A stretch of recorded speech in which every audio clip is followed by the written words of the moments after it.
Assalamualaikum warahmatullahi wabarakatuh. Selamat pagi, salam sejahtera bagi kita semuanya. Kepada yang terhormat Ibu Ida Saptawati sebagai narasumber dan kepada yang terhormat juga kepada Bapak Ibu peserta workshop PKP tahun 2022. Puji syukur kepada Allah Subhanahu wa taala atas rahmat dan hidayahnya. Pada pagi hari ini kita dapat bertemu dalam di dalam upaya menyampaikan desain pembelajaran PKP tahun 2022 sebagai wujud menyelesaikan upaya tugas yang sudah diberikan narasumber. Tentunya semuanya insya Allah dalam keadaan sehat walafiat.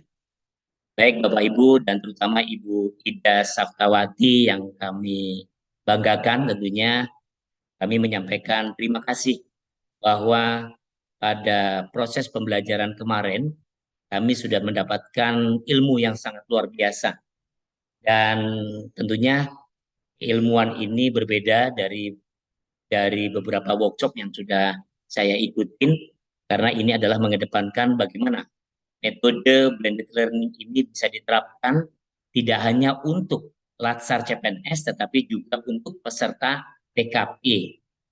Dan pada saat kemarin kami sudah menerima beberapa arahan dari Ibu Ida Saftawati bagaimana upaya mendesain pembelajaran untuk peserta PKP ini melalui beberapa hal, khususnya dalam keterkaitan metode pembelajaran blended learning.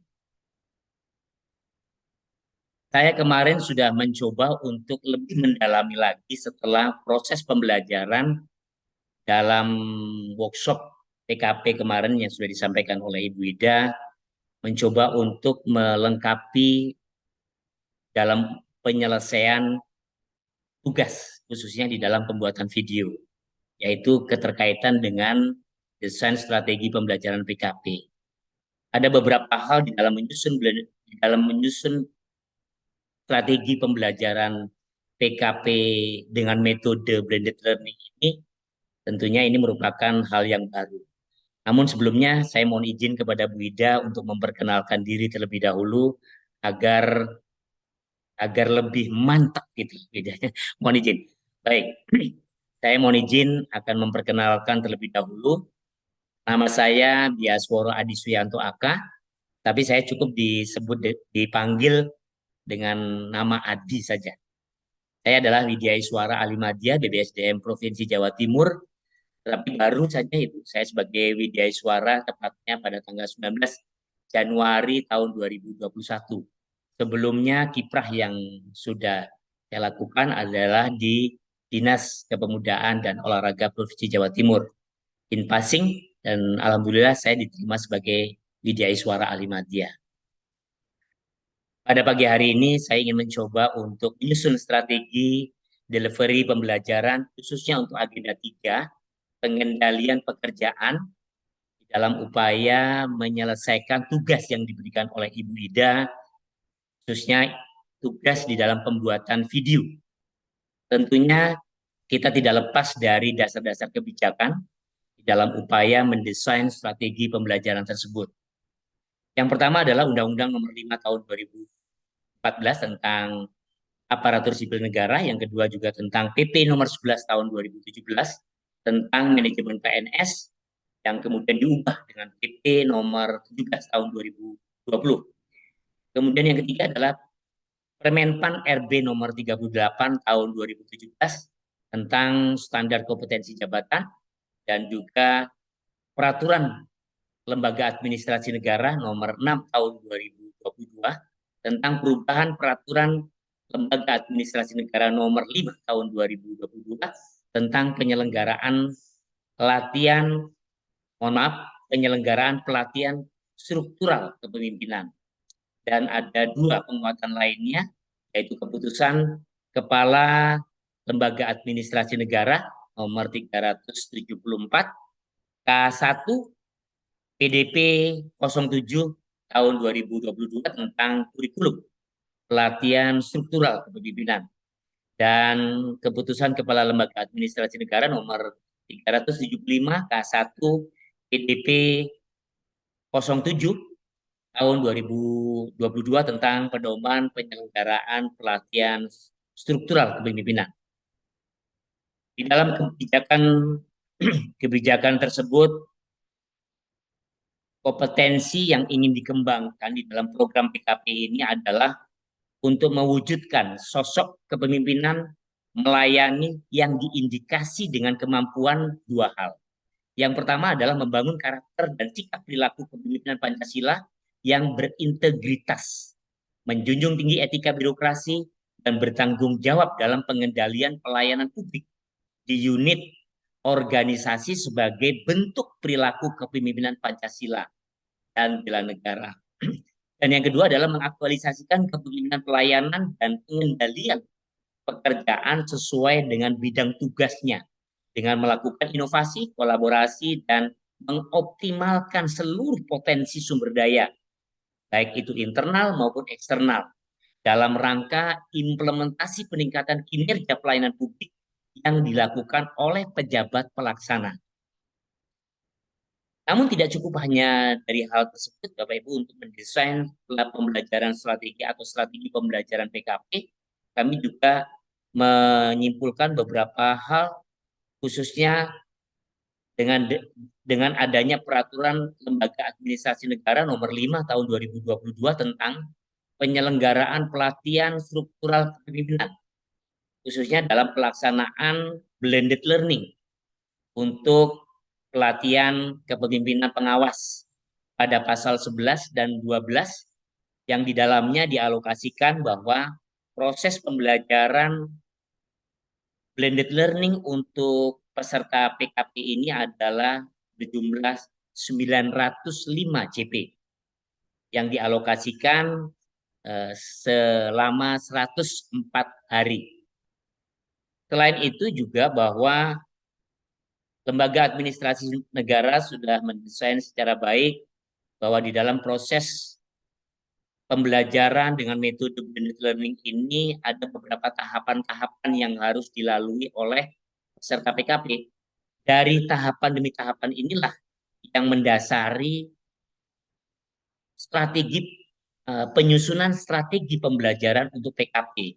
Yang terpenting bagi kami adalah di dalam upaya mendesain strategi pembelajaran khusus untuk e-learning dan pembelajaran klasikal pada tahap 1.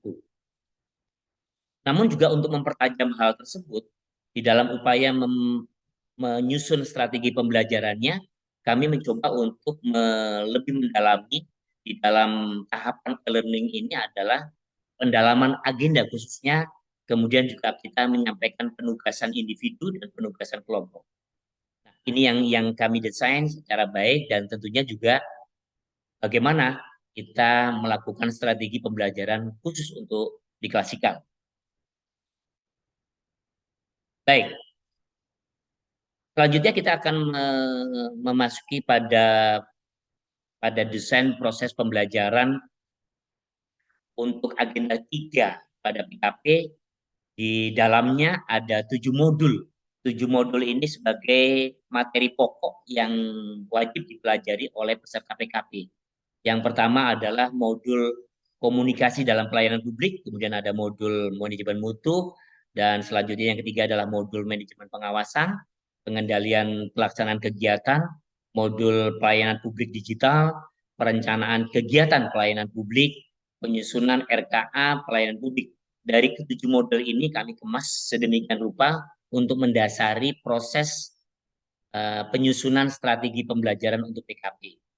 Adapun pokok-pokok pembagian pembelajaran untuk agenda 3, khususnya PKP ini adalah pada tahapan self learning itu jatuh pada hari ke-6, ke-7, dan ke-9. Itu terdiri dari 16 GP. Kemudian untuk e-learning jatuh pada hari yang ke-15 dan ke-18, jatuh dengan jumlah 27 JP, sinkronus 9 JP, dan asinkronus 18 JP. Kemudian pada klasikal itu jatuh pada hari yang ke-31 dan ke-34. Artinya 31 sampai dengan 34 ada 4 hari. Itu secara keseluruhan ada 33 JP. Ketika kami akan menyusun strategi pembelajaran, kami juga tidak lepas dari tahapan self learning. Tadi kami sudah sampaikan karena di dalamnya ada proses tugas yang yaitu penugasan pembuatan makalah 2JP yang nantinya akan kita coba untuk menggali lebih dalam pada strategi yang kita buat pada tahapan e-learning. Tetapi yang terpenting adalah bahwa proses pembelajaran untuk e-learning ini adalah selama 4 hari. Dan 4 hari inilah kemudian akan kita desain secara baik di dalam kerangka strategi pembelajarannya. Itu jatuh pada hari ke-15, ke-16, dan 17, dan 18. 4 hari ini kemudian nanti akan kita desain secara baik bahwa di dalamnya ada 9 JP untuk sinkronus dan ada 18 JP untuk asinkronus. Selain itu juga kita akan mendesain strategi pembelajaran untuk tahapan klasikal. Karena pada hari yang ke-31, ke-32, 33, dan 34 ada 4 hari.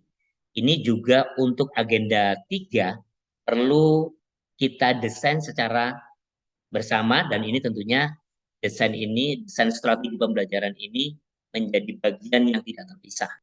Nah, ini adalah desain strategis pembelajaran untuk agenda 3 yang saya sudah coba untuk saya susun. Tentunya masih banyak kekurangan dan perlu ada beberapa arahan dari Bu Ida. Kita mencoba untuk mendesain strategi pembelajaran agenda 3 pada pelatihan kepemimpinan pengawas atau PKP BBSDM Provinsi Jawa Timur tahun 2023 dengan metode blended learning ini adalah sebagai berikut.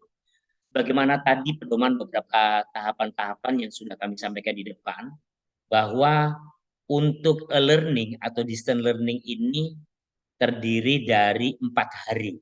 Dan di dalamnya ada pembelajaran mandiri dan pembelajaran tatap muka. Kami mencoba di hari pertama untuk sinkronus itu ada 3 JP. Di dalamnya kita mencoba ada beberapa kegiatan yang kita kedepankan, yaitu mulai proses pembelajaran pertamanya kita menyampaikan terlebih dahulu upaya salam kepada para peserta, kemudian kita mencoba untuk perkenalan. Ini untuk membangun hubungan suasana yang kondusif antara peserta dan Widya Iswara. Selain itu, kami akan mencoba menyampaikan tujuan dan agenda pembelajaran untuk agenda 3. Setelah itu, kami juga akan melakukan tanya jawab beberapa pengalaman dan pemahaman peserta PKP yang sudah dilaksanakan pada self-learning, khususnya terkait dengan 7 modul yang ada di dalam agenda 3. Dan tentunya ini merupakan bentuk daripada pendalaman-pendalaman untuk mereka. Selain itu juga kami memberikan upaya untuk memberikan kesempatan kepada peserta untuk memaparkan esai sebanyak 3 orang. Dan ini memang kita bagi tidak secara keseluruhan terlebih dahulu karena mengingat waktu kita hanya ada 3 JP. Maka untuk 3 peserta untuk memaparkan dan kita diskusikan. Kemudian saya sebagai Widya Iswara menyampaikan overview substansi 3 modul saja dulu.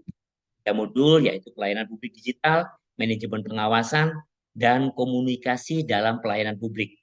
Ini untuk sinkronus pada hari pertama.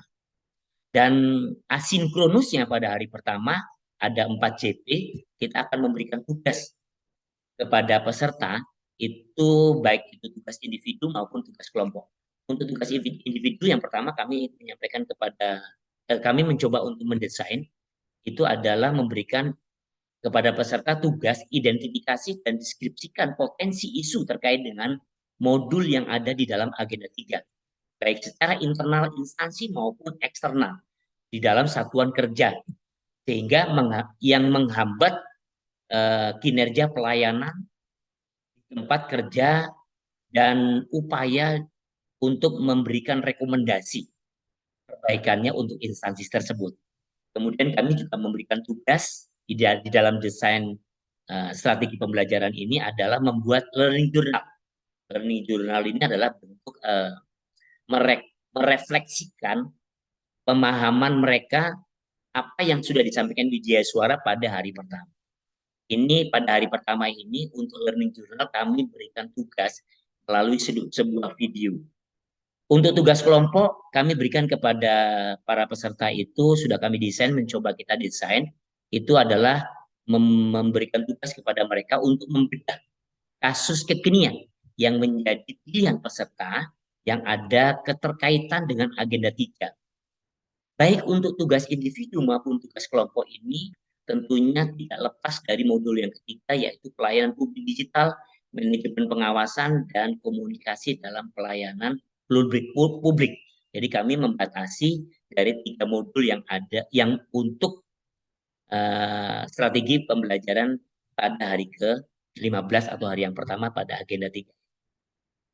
Kemudian kami mencoba untuk mendesain strategi pembelajaran agenda 3 ini pada hari kedua atau hari ke-16. Ini ada 2 JP, mohon izin. Yang pertama kami mencoba untuk menyampaikan salam terlebih dahulu, kemudian menyampaikan tujuan dan agenda pembelajaran karena kita akan menyampaikan 4 modul dari 7 modul yang ada.